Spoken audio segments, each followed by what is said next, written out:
Hi, welcome to the Gateway's Parsha vlog, Mordechai Becher. This week, I want to do something a little different. I just want to tell you a story. Now, if you don't believe this story, that's fine. You can be a good Jew and a good person, even if you don't believe this story. But it's an amazing story. Rabbi Chaim ibn Attar, great Moroccan Kabbalist and Torah scholar who lived in the latter half of the 17th century, early half of the 18th century, born in Morocco, passed away in Israel. He wrote a very famous commentary on the Torah called Ohr HaChaim, the light of life. And in his commentary on this week's Torah portion, which starts, "If you will walk in my statutes and guard my commandments and do them." That's the whole first verse.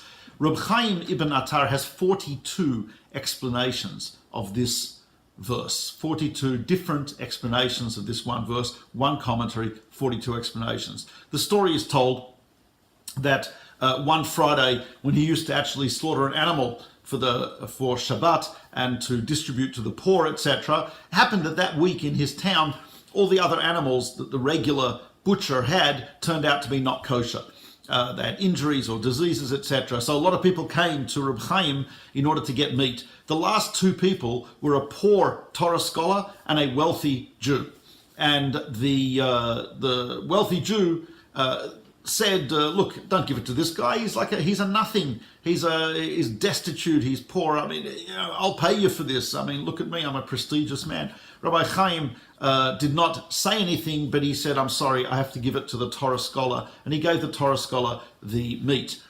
He felt bad because he didn't really defend the Torah scholar against the attacks of this man, but he gave the meat to the Torah scholar. That night, he has a dream, and in the dream, he is told by an angel that because he did not defend the honor of the Torah scholar, he must go into exile.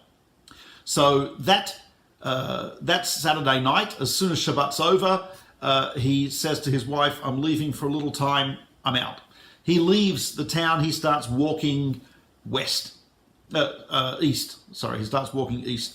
And by the end of the week, he's reached the next town. Now, no one recognizes him. They didn't have photographs then, and there were no paintings of him. And someone says, "Would you like to come to my house for Shabbat?" He says, "What's your name?" He says, "Chaim." He says, "Please, Chaim, come to my house for Shabbat and stay with us." And he stays with him for Shabbat. And the guy says, "Listen, there's a special treat. The rabbi of our shul, of our synagogue, he tells over 14 ideas that he heard from an angel that were being told in the Heavenly Academy at every meal of Shabbat." So Chaim says, "Sounds good." And Friday night, the rabbi says, "I heard 14 commentaries on the first verse of this Parshat Bechukotai, said by an angel to me in the name of the Gaon, the genius, Chaim ibn Attar." So Rab Chaim says, he's not a genius, he's just Chaim. Everyone's saying, "What's going on? How dare you?" And the host is a little embarrassed.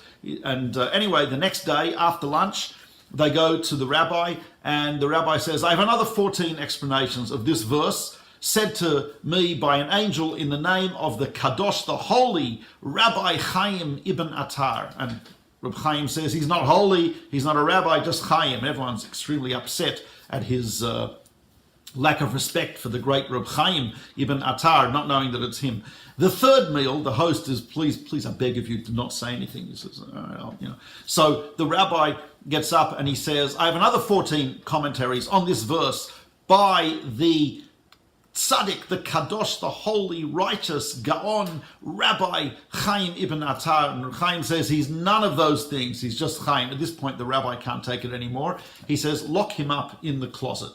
They lock him in the synagogue's large closet, which I guess was used also as a lockup. And he says, "I can't have someone disgrace a great rabbi in our presence." That night at Havdalah, the service at the end of Shabbat, there's a horrific thunderstorm, the lights go, terrible thing.